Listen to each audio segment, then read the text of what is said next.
Donc, bonjour à vous tous et merci bien de prendre ce temps pour considérer le message de la parole de Dieu et les vérités des Écritures ce matin. Ce matin, nous voulons parler de progrès. Nous voulons considérer notre avancement dans les voies de Dieu. Nous désirons saisir les nuances de la transformation qu'il veut faire dans nos vies et dans notre marche chrétienne. Et ainsi, je vous invite à chercher ce matin l'épître envoyée par Paul aux Philippiens. L'épître envoyée par Paul, l'épître aux Philippiens, au chapitre 2. J'aimerais qu'on puisse se concentrer pendant quelques instants sur l'Église qui progresse pour le Seigneur. L'Église, nécessairement, ce n'est pas un bâtiment, ce sont des gens qui se réunissent ensemble, mais l'Église qui va progresser pour le Seigneur, qui va aller de l'avant, qui va laisser Dieu leur donner cette grâce-là de grandir dans les voies de Dieu. Et dans Philippiens chapitre 2 au verset 12, on a un exemple ici pour nous en tant que chrétiens. Philippiens chapitre 2 au verset 12, Paul dit « Ainsi mes bien-aimés, comme vous avez toujours obéi, mettez en œuvre votre salut avec crainte et tremblement. Non seulement comme en ma présence lorsque l'apôtre était là au milieu d'eux, mais bien plus encore maintenant que je suis absent. Pourquoi? Car c'est Dieu qui produit en vous le vouloir et le faire selon son bon plaisir. Faites toutes choses sans murmure ni hésitation. Tout de suite, le miroir de la parole me condamne ce matin. Et que j'ai de la misère à ne pas hésiter.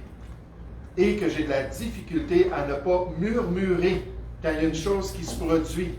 Puis Dieu dit, faites toutes choses dans tous les domaines, peu importe les circonstances, faites toutes choses sans murmure ni hésitation, afin que vous soyez irréprochables et purs, des enfants de Dieu irréprochables, au milieu d'une génération perverse et corrompue, parmi laquelle vous brillez comme des flambeaux dans le monde. Jésus dit, vous êtes la lumière du monde. Dieu veut que notre lumière puisse briller ainsi devant les gens, portant la parole de vie.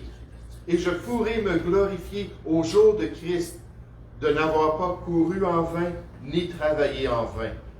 Et même si je sers de libation pour le sacrifice et pour le service de votre foi, je m'en réjouis. Et je me réjouis avec vous tous. Vous aussi, réjouissez-vous de même, et réjouissez-vous avec moi. En tant que chrétien, on doit comprendre tous ce matin, à la lumière de la révélation de ce beau texte biblique, qu'une Église qui progresse, c'est une Église obéissante. Une Église qui progresse, on parle des individus ici dans une assemblée chrétienne, qui vont progresser d'un même pas dans le Seigneur, c'est parce qu'ils ont choisi d'être obéissants. Ils ont choisi de suivre la volonté de Dieu. Pour aller de l'avant pour le Seigneur, il faut avoir des cœurs obéissants envers sa parole, envers sa volonté qu'il nous a révélée. Pour progresser dans ses voies, il faut choisir de faire plier notre volonté à la sienne. Je me souviens des chrétiens, cette belle famille chrétienne-là, qui sont venus me parler du Seigneur. Puis dès que j'ai pensé à la Bible, dès que j'ai pensé à l'Église, dès que j'ai pensé aux chrétiens, j'ai pensé changement de vie. J'ai pensé soumission de ma volonté. Et moi, j'étais un grand rebelle. Je ne voulais rien savoir. Ça a pris quelque temps, alors qu'il m'exhortait à venir à l'Église, que finalement, j'ai dit, OK, je vais y aller. Parce que je ne voulais pas de changement dans ma vie. C'est moi qui étais le maître de mon existence. Je voulais que personne me dise quoi que ce soit. Après avoir été sauvé, j'ai parlé à ma sœur. Et j'ai partagé ce que Dieu avait fait dans ma vie. Et littéralement, elle a levé la main vers le ciel. Elle a dit, je ne veux pas qu'il règne sur moi. Elle était une grande rebelle comme moi aussi. Et le restant de ma famille. On ne voulait rien savoir. Il faut choisir de plier notre volonté à la sienne. Il faut assez aimer le Seigneur que nous sommes prêts à vraiment changer pour nous conformer à son plan pour notre vie. Parce que la Bible nous dit, c'est très simple, l'amour pour Dieu. Elle nous dit que l'amour de Dieu consiste à être obéissant, à garder ses commandements. Et ces commandements ne sont pas pénibles lorsqu'on a fait ce choix de cœur. lorsqu'on s'est tourné vers lui, lorsqu'on accepte que sa parole est bonne pour nous, lorsqu'on veut le glorifier dans ce monde, puis honorer sa personne. Et pour les Philippiens, c'était là où ils étaient rendus dans leur progrès spirituel. Regardez dans le texte au verset 12.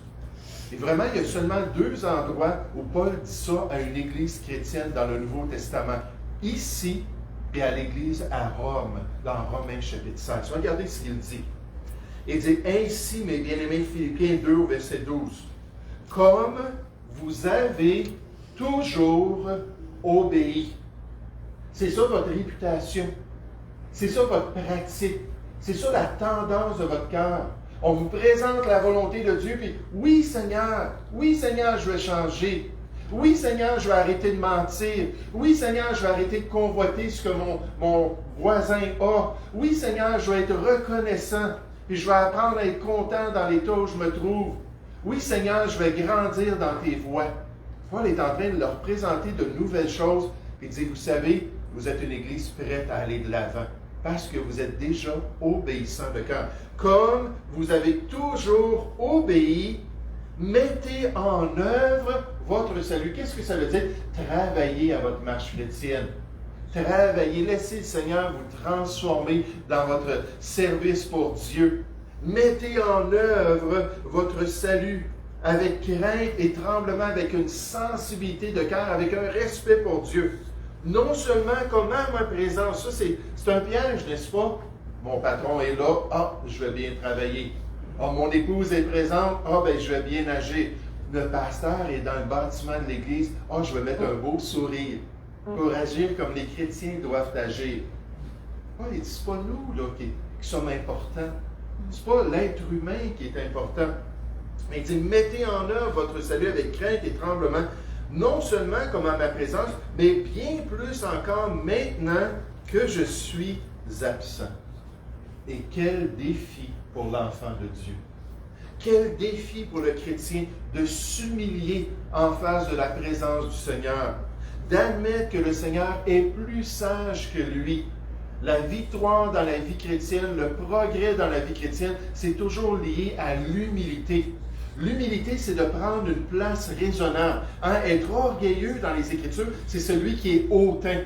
Hautain, ça veut dire qu'il est comme ça réellement, mais il veut être comme ça. Il est enflé de lui-même. Comme je suis bon, comme je suis intelligent, comme je suis talentueux, comme je suis un grand artiste. On peut tous se comparer les uns avec les autres et dire, moi je suis meilleur que lui dans ce domaine-là, ou moi je suis meilleur qu'elle dans tel et tel domaine. Et là, on devient tout enflé de nous-mêmes. Ce que ça fait, c'est que Dieu est obligé de nous résister parce qu'il résiste aux orgueilleux. Et là, il nous amène à nous placer devant lui avec la bonne attitude. Dire, Seigneur, ce que tu dis dans ta parole, c'est plus sage que ce que je suis. Je vais te faire confiance. Dans mon couple, tu es plus sage que moi. Dans ma famille, tu es plus sage que moi. Au travail, tu es plus sage que moi. Auprès de mes amis, la manière que je devrais me conduire, tu es plus sage que moi. À l'église, tu es plus sage que moi. Dans ma vie intérieure, cachée aux yeux de tous. Seigneur, tu es plus sage que moi. J'aimerais juste vous présenter un exemple. C'est drôle, tout à l'heure, lorsqu'on a partagé des choses de progrès, il y a quelqu'un qui a mentionné quelque chose un peu similaire à ça. Mais d'après les études, d'après les statistiques, on voit qu'un des facteurs très importants dans la dépression. Et est-ce qu'il y a beaucoup de dépression? Depuis 2 ans en plus, je vais vous dire qu'il y a énormément de dépression. Mais un des facteurs importants, d'après les études, c'est ce qui se passe dans notre tête. La Bible appelle ça le cœur. Le cœur qu'on doit préserver, le cœur qu'on doit bien gérer. La manière que les chrétiens pensent va affecter leur dépression. La manière qu'ils vont voir les choses. Les idées négatives qu'ils permettent dans leur cœur.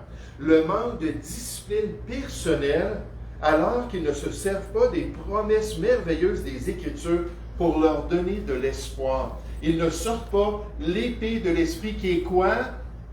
Qui est la parole de Dieu. Éphésiens 6, 18. Pour pouvoir lutter avec cette tendance-là peut-être que la personne a envers la dépression. Et en tant que pasteur, les pasteurs vont les guider vers des passages bibliques qui nous disent que c'est tellement important de bien penser, de bien réfléchir. Et même les experts du monde vont dire ça, c'est stratégique. Et quand on considère l'effet de nos pensées sur notre vie, c'est là qu'on doit comprendre notre responsabilité. Et la Bible nous dit dans Philippiens 4:8, au reste, frères, que tout ce qui est vrai, que tout ce qui est honorable, que tout ce qui est juste, tout ce qui est pur, tout ce qui est aimable, tout ce qui mérite l'approbation, ce qui est vertueux et digne de louange, soit l'objet de vos pensées. Dans 2 Corinthiens, chapitre 5, 2 Corinthiens 10, au verset 5, on nous dit d'amener toutes nos pensées captives à l'obéissance de Christ. Et Dieu nous dit que si on a cette tendance à la dépression-là, on peut s'aider grandement si on a la victoire au niveau de nos pensées. Je dis toujours aux gens, tu sais c'est quoi ta faiblesse. Tu sais c'est quoi qui va te paralyser personnellement, qui va produire de l'inquiétude dans ton cœur. Trouve une promesse dans la parole de Dieu qui va adresser cette question. Moi, je suis toujours en train de réviser le verset de mon pasteur qui nous disait toujours, Galates 6:9, ne nous lassons pas de faire le bien. Ne te relâche pas, continue, persévère, va jusqu'au bout dans les voies du Seigneur. Ça m'encourage parce que je suis une personne qui devient là. Je suis une personne qui fait 31 ans là, dans le ministère chrétien, puis à un moment donné, je me dis, je suis tanné de préparer des études, je suis tanné de faire telle et telle chose. C'est pas vrai, pour moi, c'est un désir, mais des fois, dans mon cœur, j'ai ça, puis là, Galates 6:9 me revient, ne nous lassons pas de faire le bien. Vous savez, au niveau de la dépression ou de sujets similaires, souvent le chrétien qui fait face à l'état de son être va chercher à être médicamenté. Ça va être une réaction. J'ai appris que tel et tel médicament, ça va m'aider à me sentir mieux, puis Anne, partager ça. Puis je ne dis pas que c'est bon ou que c'est pas bon, puis je ne dis pas aux gens, arrêtez vos médicaments. Jamais je vais dire ça aux gens. Mais je sais que si le Seigneur est en train de travailler dans notre gestion de nos pensées, qu'on s'en va prendre une tournure avec des éléments du monde qui vont nous enlever cette pression-là, on va manquer le bateau. On n'aura pas la transformation que le Seigneur veut. On nous dit concernant le Ritalin, parce que ça commence dans la jeunesse. Avec le Ritalin, on donne ça aux enfants qui sont hyperactifs. Après ça, à l'adolescence, on va ajuster et peut-être donner quelque chose d'autre. Et là, à l'âge adulte, 25% des Québécois sont une forme de médicaments antidépressifs. Mais vous savez, pour les jeunes, le Ritalin, ils estiment que de 10 à 15% des jeunes qui sont sur le Ritalin ont vraiment besoin de quelque chose qui est physique, quelque chose pour les aider avec des désordres chimiques ou hormonaux dans leur corps. Et le restant, là, c'est tout simplement du gaspillage. On habitue des gens à dépendre des substances, comme des chrétiens qui vont s'en aller là, consommer, n'est-ce pas? Puis des enfants de Dieu, là, qu'avec toute la pression, ils vont se tourner vers les drogues. C'est toutes des choses artificielles qui ne sont pas nécessaires. Et une grande partie du problème, c'est qu'on ne grandit pas dans les voies de Dieu. Dieu dit, gère tes pensées. Laisse-moi te transformer pour que ça soit aimable tes pensées, que ça soit vertueux, que ça soit de qualité, que ça soit digne de ma louange. Parce que tu vas gérer ce qui se passe dans ton cœur. Quand on pense qu'on n'est pas capable de le faire, je vais me dire, si Dieu le commande, c'est que sa grâce est disponible. C'est comme un oiseau. On ne peut pas empêcher un oiseau de passer juste au-dessus de notre tête, juste nous frotter les cheveux. Ça, on ne peut pas l'empêcher. Mais est-ce qu'on peut empêcher un oiseau de venir faire un nid dans nos cheveux? Oui, ça j'aimerais vous dire, on peut l'empêcher certainement. Est-ce que nous sommes obéissants? Est-ce que dans tous les détails de ce que Dieu nous apprend, on est prêt à se soumettre à lui? On est prêt à le suivre. On est prêt à grandir dans ses voies.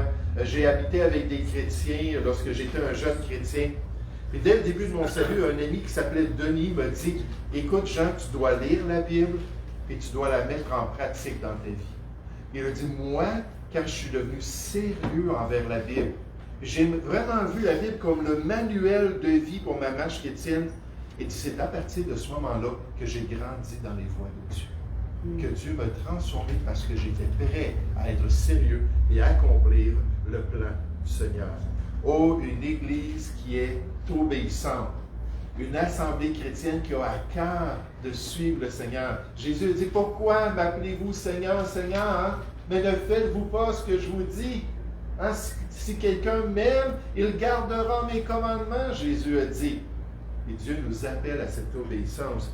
Mais une Église qui progresse de même, c'est une Église qui se laisse diriger. Une Église qui se laisse diriger par le Seigneur, qui se laisse diriger par l'Esprit de Dieu. C'est une Église spirituelle. J'aime tellement ça. Galates, c'est un vous qui êtes spirituel. Puis là, Paul pouvait leur donner des instructions parce qu'ils allaient avoir la bonne motivation. Ils allaient avoir la bonne conduite. L'Esprit produit ce fruit-là de l'amour, de la joie, de la patience, de la bonté, de la maîtrise de soi. Il veut se manifester en nous. Et c'est une Église qui va être sensible envers la direction du Seigneur. Un groupe de chrétiens qui va chercher sa face, puis qui va demander à Dieu quelle est sa volonté pour leur vie. Et une Église qui va aller de l'avant, comme l'Église de Philippe. Regardez encore une fois dans Philippiens chapitre 2. Je trouve ça tellement profond, ce passage-là, tellement extraordinaire. On aurait pu tout le décortiquer, tout faire ressortir sa richesse. Verset 12. « Ainsi, mes bien-aimés, comme vous avez toujours obéi, mettez en œuvre votre salut avec crainte et tremblement, une sensibilité de cœur, non seulement comme en ma présence, mais bien plus encore maintenant que je suis absent, car c'est Dieu. » Si nous avons une relation avec Dieu, si il est dans notre quotidien, c'est Dieu qui produit en vous le vouloir et le faire selon son bon plaisir. Faites toutes choses, puis leur donne un exemple, sans murmure ni hésitation. Vous êtes obéissants, vous voulez entendre la voix de Dieu. Voici la volonté de Dieu. Faites toutes choses, sans murmure ni hésitation, afin que vous soyez irréprochables et purs, avec une telle conscience. Des enfants de Dieu irréprochables au milieu d'une génération perverse et corrompue. Et en Grèce, à cette époque-là, c'était pas drôle. Au premier siècle, il y en avait de la corruption. Il y en avait toutes sortes d'immoralités. Les mœurs du peuple étaient bien loin de ce qu'on considère normal aujourd'hui, même dans une génération qui s'éloigne de plus en plus de nos fondements judéo-chrétiens. Mais les Grecs, puis ces différents peuples-là étaient vraiment loin, et d'une génération perverse et corrompue. On peut s'identifier à cela, parmi laquelle vous brillez comme des flambeaux dans le monde. Plus qu'il y a des ténèbres dans la société, plus qu'on va briller en tant que chrétien. Si on est prêt à ne pas être conforme, si on est prêt à suivre la volonté de Dieu, portant la parole de vie. Et je pourrai me glorifier au jour de Christ, de n'avoir pas couru en vain, ni travaillé en vain. Parce qu'une telle Église est prête à accomplir le plan spécifique que Dieu va lui montrer. Le plan de la tête du chef de l'Église qui est Jésus-Christ. Comme l'auteur nous dit, c'est un grand défi pour nous. Le principe énoncé par Paul est le suivant. Dieu doit agir en nous, si on le laisse agir, avant de pouvoir agir par nous. On voit ce principe à l'œuvre tout au long de la Bible.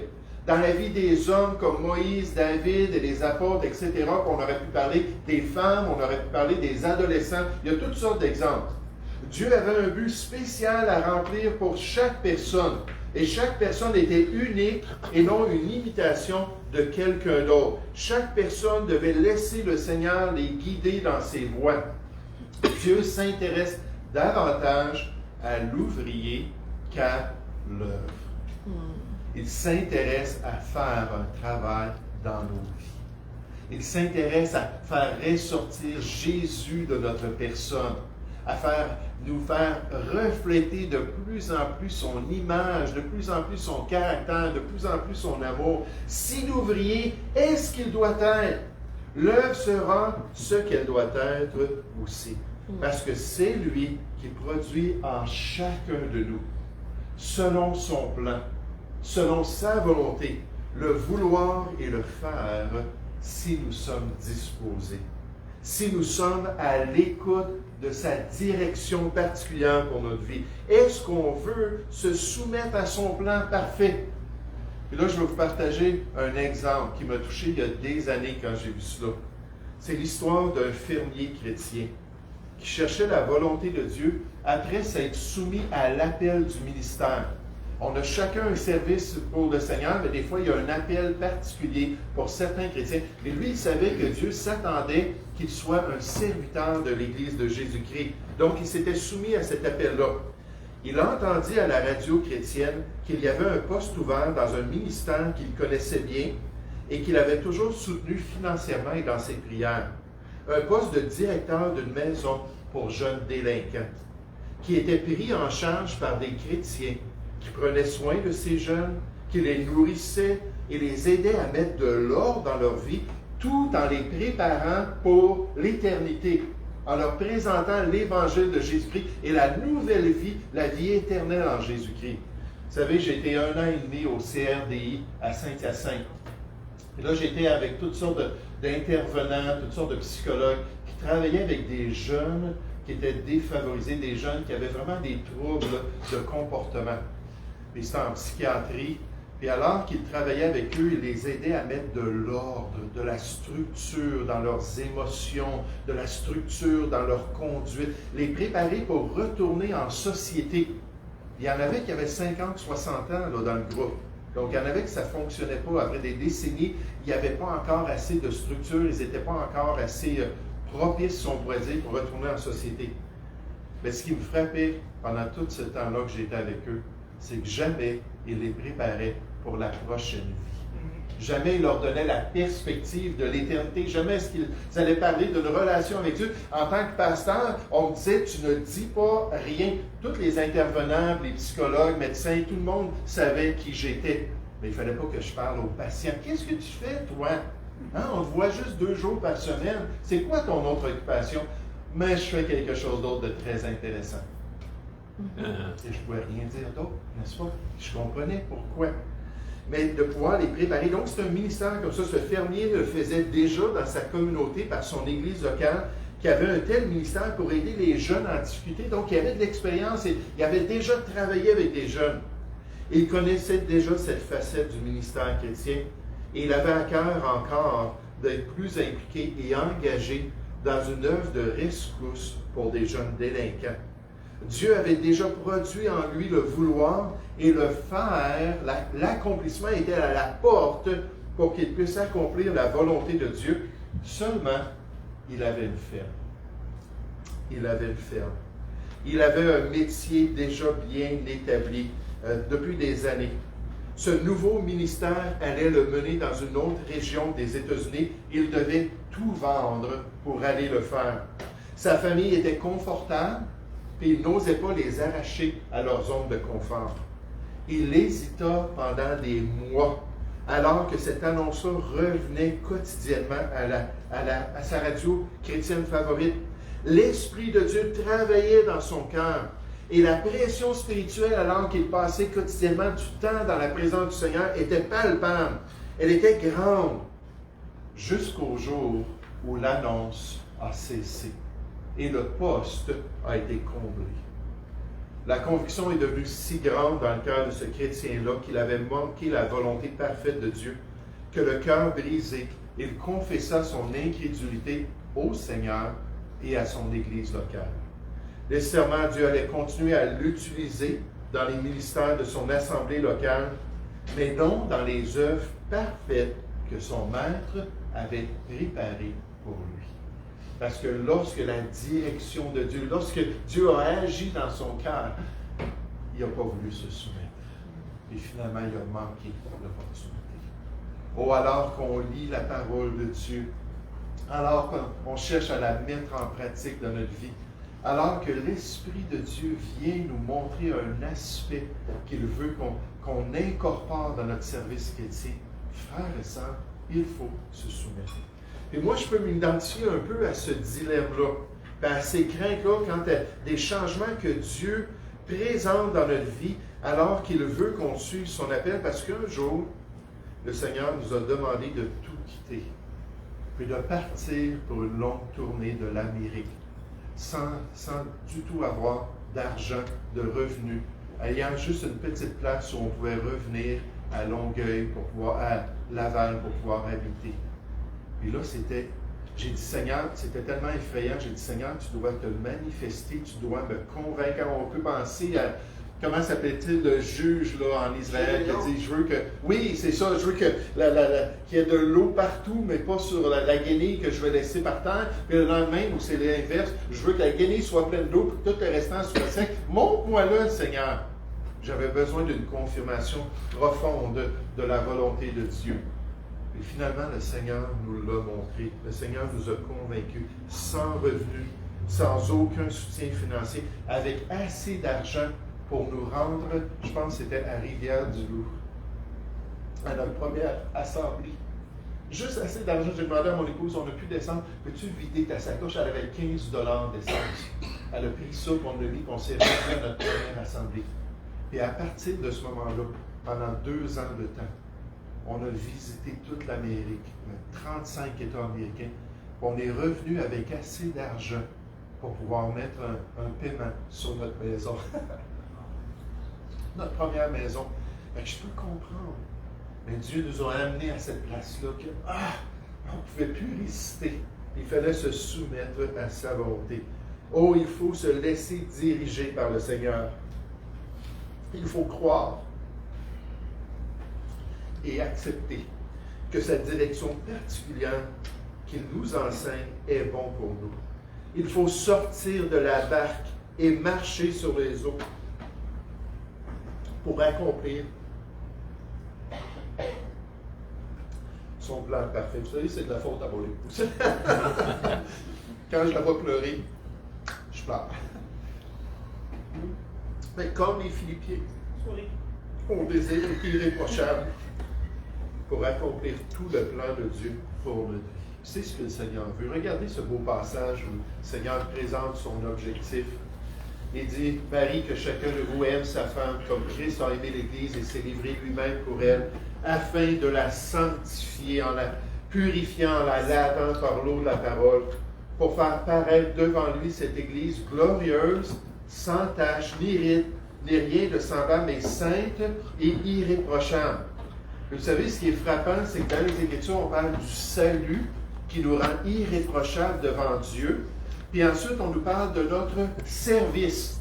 Les deux sont importants pour qu'un jour, on se tienne devant le Seigneur et qu'on soit entièrement irréprochable. Oh, soyons obéissants. Soyons dirigés par son esprit. Soyons malléables entre ses mains. J'aime tellement cette image-là dans les Écritures où on nous présente, si on peut juste changer, s'il vous plaît, où on nous présente le fait que le chrétien, on est entre les mains du potier, de l'argile. Hein, il doit nous travailler pour avoir un beau vase d'honneur dans sa maison. Et le Seigneur nous demande d'être souple pour accomplir sa volonté. Mais j'aimerais qu'on puisse comprendre de même qu'une Église qui progresse, c'est une Église qui se réjouit. Une Église qui progresse, c'est une Église qui se réjouit. Elle se réjouit dans le Seigneur. Elle se réjouit dans toutes circonstances, les bonnes et les mauvaises. Elle est prête à accomplir la volonté de Dieu. Le Seigneur veut nous changer alors qu'on accepte que toute chose concourt à notre bien.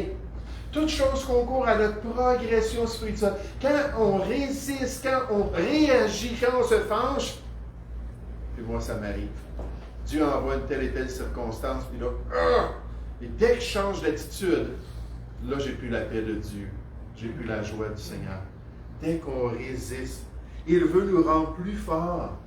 Il veut nous rendre plus triomphants dans notre marche si on accepte avec joie d'être éprouvé, d'être émondé, d'être purifié, d'être transformé dans notre marche chrétienne, hein, comme ce refrain-là qui devrait être si important alors qu'on s'exhorte dans le Seigneur. Réjouissez-vous toujours dans le Seigneur. Je le répète. Réjouissez-vous. On va le voir dans notre texte dans un instant. Paul va parler de se réjouir. C'est répété à travers cette épître-là. Je suis vraiment désolé. Réjouissez-vous. Chantons-le ensemble. Réjouissez-vous toujours dans le Seigneur. Réjouissez-vous toujours dans le Seigneur.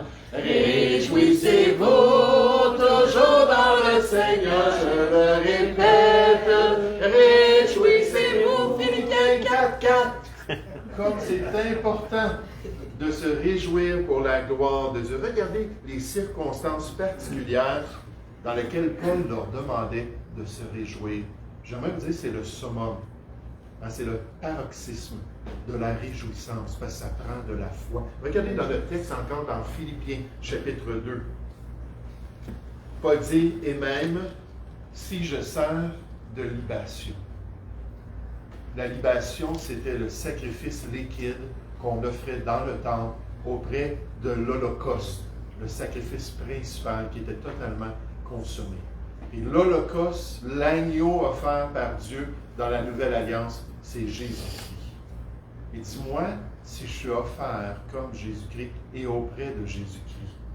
Si je sers de libation pour le sacrifice et pour le service de votre foi, pour vous permettre de grandir dans la foi, je m'en réjouis et je me réjouis avec vous tous. Vous aussi, réjouissez-vous de même et réjouissez-vous avec moi. Je ne sais pas si on réalise ce que Paul est en train de dire ici. Je pensais à des histoires dans la vie chrétienne, dans l'histoire chrétienne, de différents personnages, puis je pensais à ces pasteurs-là qui ont payé de leur vie. Ces pasteurs-là qui savaient qu'ils allaient être jetés en prison, puis qui allaient passer des années, sinon des décennies, comme celui qui a écrit Le Voyage du pèlerin, John Bunyan, 12 ans en prison. Il y a toutes sortes d'exemples de ça. Et comment est-ce qu'ils exhortaient leur congrégation à se réjouir du privilège, à se réjouir de ce que le Seigneur permettait. Ce n'était pas des oui, ça, c'était pas ça. Du tout. Il dit, c'est Dieu qui permet ça, c'est Dieu qui m'envoie cela. On peut s'identifier à ça avec une grande foi. Et Paul va même plus loin et dit, je vais être exécuté bientôt. Il dit, là, je suis en prison, j'ai été arrêté par les autorités romaines, puis mon jour de comparution s'en va, et je vais mourir pour la foi. Il dit, si je peux faire ça, et vous permettre d'aller de l'avant, vous permettre de vous confier en Dieu, vous permettre de voir qu'un chrétien a la grâce de Dieu, même dans ces temps les plus difficiles. À ce moment-là, si je suis exécuté par César, vous allez quand même pouvoir vous réjouir parce que la volonté du Dieu souverain se sera accomplie dans ma vie. Je me souviens, dans Acte 20, il était Paul auprès des anciens de la ville d'Éphèse, puis il dit, vous ne reverrez plus mon visage. Vous, au milieu duquel j'ai accompli ces années de ministère-là, c'est terminé. Je m'en vais à Jérusalem, je vais être arrêté, puis je vais être exécuté. Là, ils se sont tous mis autour de lui, puis ont commencé à pleurer. On va se réjouir avec ceux qui se réjouissent, on va pleurer. Romains 12 nous dit, avec ceux qui pleurent. La réaction peut être différente, mais il espérait que les chrétiens aient assez confiance en Dieu, que même en face de cette perte-là, de celui qui était venu prêcher l'Évangile au milieu d'eux, qu'ils puissent se réjouir dans les voies du Seigneur. Regardez le chapitre 3. Alors que ce thème de réjouissance est partout dans l'Épître aux Philippiens. Philippiens chapitre 3, au verset 1. Philippiens chapitre 3, Paul continue sa pensée. Il dit au reste, mes frères, réjouissez-vous dans le Seigneur. Je ne me lance point de vous écrire les mêmes choses, comme il avait dit dans le chapitre 4 au verset 4, je le répète, réjouissez-vous. Et pour vous, cela est salutaire, c'est nécessaire. C'est quelque chose que Dieu veut accomplir. Vous avez toujours obéi. Vous vous laissez diriger par la volonté de Dieu dans votre vie, par l'Esprit de Dieu. Maintenant, pour aller de l'avant, vous devez continuer à vous réjouir. Toujours vous réjouir de plus en plus. C'est nécessaire pour garder un équilibre mental. C'est nécessaire pour continuer à servir le Seigneur avec zèle, sans être dérouté par les problèmes de notre vie. C'est nécessaire pour progresser toujours dans les voies de Dieu.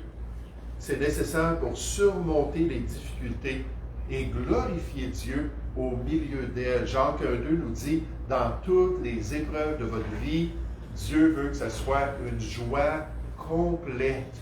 Une joie complète, qu'on se réjouisse entièrement. Je me souviens de ce pasteur en Angleterre qui a annoncé à sa congrégation qu'il allait être arrêté, qu'on allait le jeter en prison.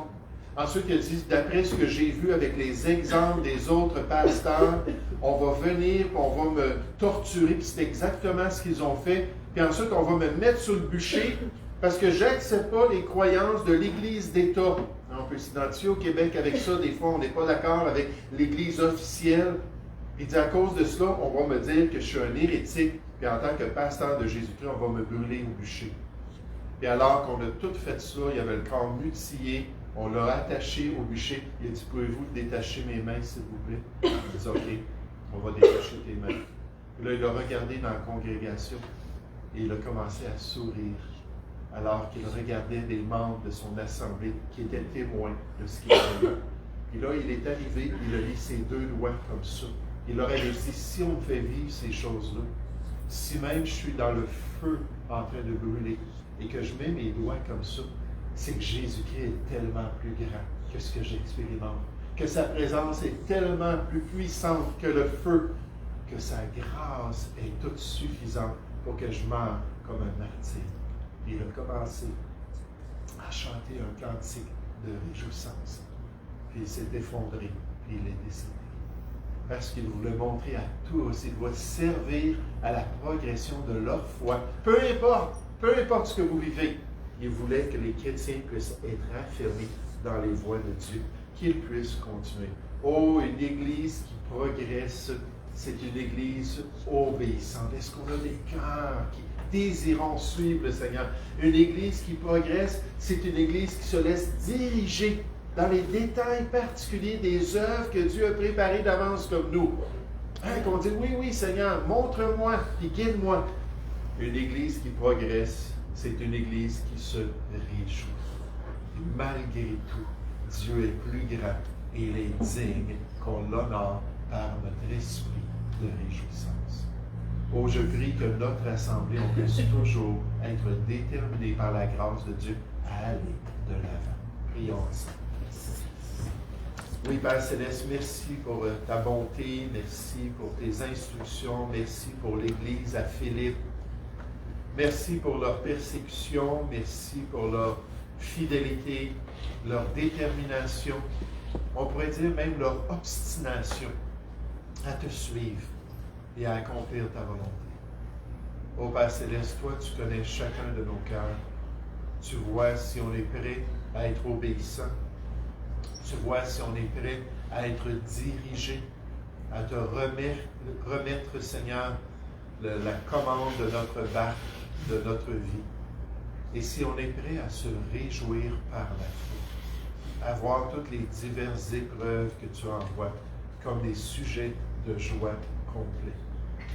Parce que toi, tu es fidèle, parce que toutes choses concourent à notre bien, parce qu'il n'y a aucune tentation, aucune épreuve qui sera trop grande pour nous, parce que tu vas nous permettre de revêtir de plus en plus le caractère et l'image de notre Sauveur, pour qu'on puisse être des flambeaux dans les ténèbres qui nous entourent. Encourage-nous dans tes voies. Bénis cette semaine, Seigneur, au travail.